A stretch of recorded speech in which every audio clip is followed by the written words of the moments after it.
पुण्यात्माओं,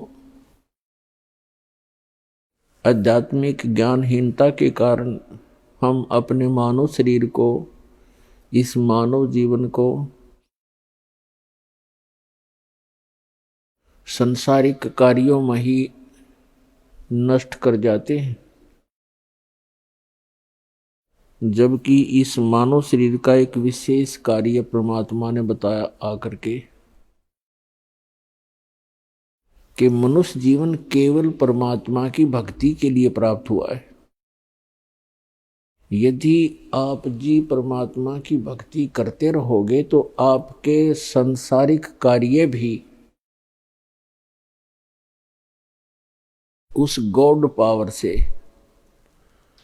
परमात्मा की शक्ति से आसानी से होते रहेंगे और आप अपने सारा जीवन में नहीं कर सकते, परमात्मा चंद ही वर्षों में कर देता है। चाहे पृथ्वी का राजा हो, कितना धनी व्यक्ति हो, जब वो अपने प्रयत्न से थक लेता है और जहां भी कोशिश करता है उसको उल्टा ही पड़ता है, तब वो भी परमात्मा से ही अर्ज करता है।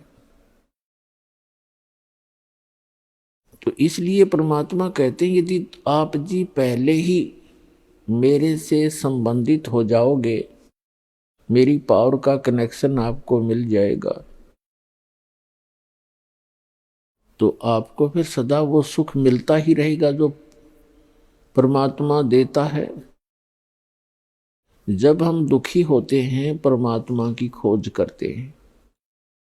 आत्मा को ये पूरा ज्ञान है कि जो सुख भगवान दे सकता है वो इंसान नहीं दे सकता। चाहे राष्ट्रपति से भी आप मेल कर लो, उसकी भी असमर्थता होती है,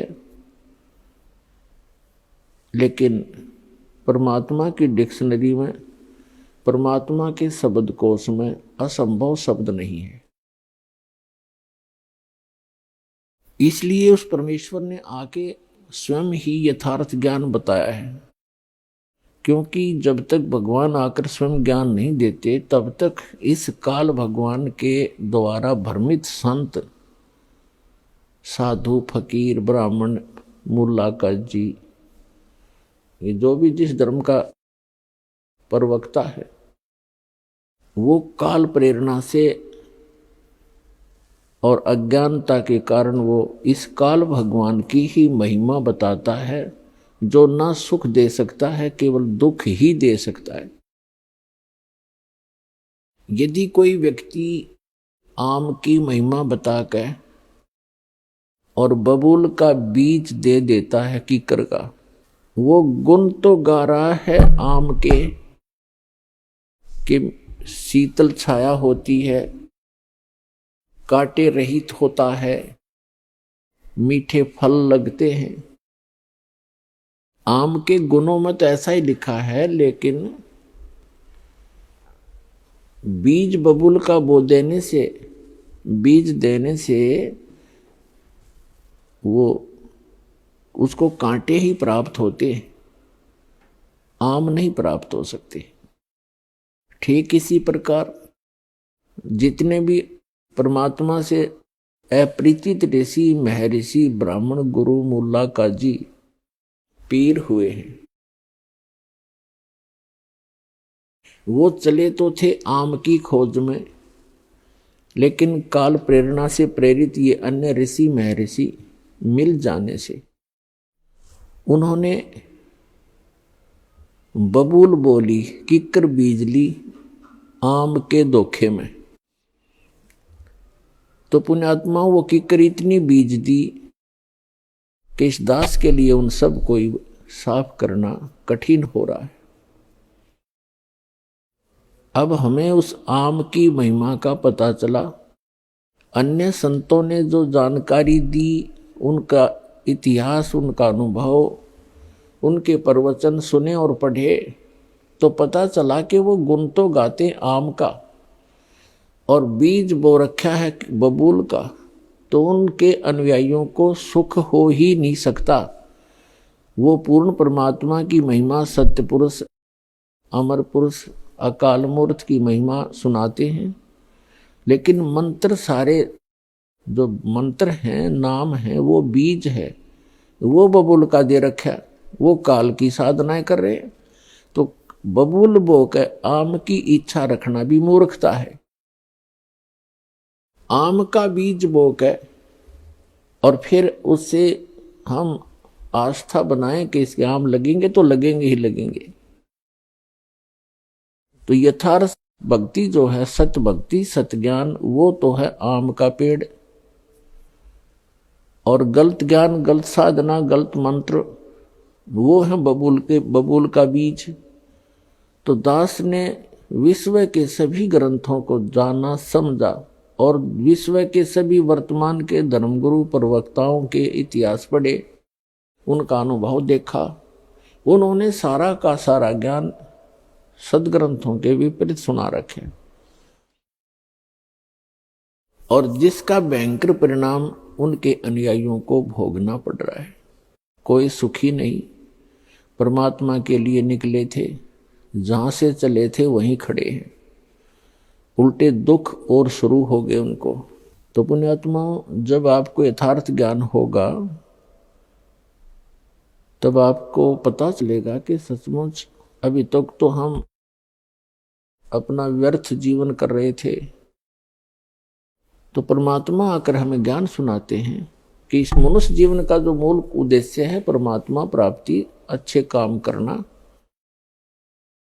और अपना निर्वाह के लिए भी प्रयत्नशील रहना। और निर्वाह भी भगवान ही दया बख्शेगा तब होगा। वैसे तो जब तक आपको पूर्ण परमात्मा नहीं मिलते, आपको केवल आपका संस्कार ही मिल रहा होता है। संस्कार बनता है पूर्व जन्म के शुभ और अशुभों से।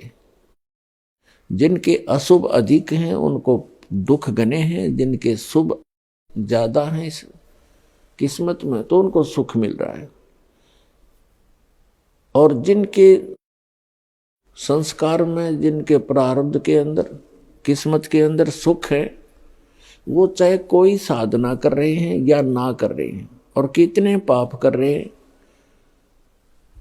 तो वो सुखी ही नजर आते हैं हमारे को। क्योंकि उनके पूर्व जन्म की वो बैटरी चार्ज है जो उसने पहले जन्म जन्मांतर में कर रखी है।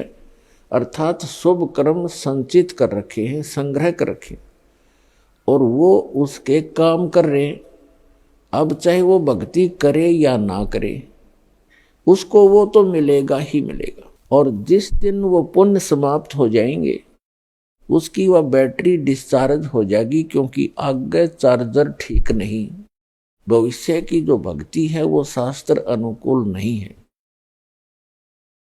जिस कारण से फिर वो उस व्यक्ति पर आपदाएं आएंगी, आपत्ति पर आपत्ति पड़ेंगी, फिर बहुत देर हो चुकी होगी। और जिनके भाग्य में दुख हैं, अधिक हैं, तो वो कितनी कोई सी साधना कर रहा है तो उसको दुख ही प्राप्त हो रहे हैं। और उन दुखों के निवारण के लिए वो परमात्मा की खोज में निकलता है। वो जहां भी जाता, ये काल के एजेंट बैठे हैं, वो बेचारा हार थक के और अपना जो हानि है उसको प्राप्त ही कर लेता है और रो रो के अपना समय व्यतीत करता है।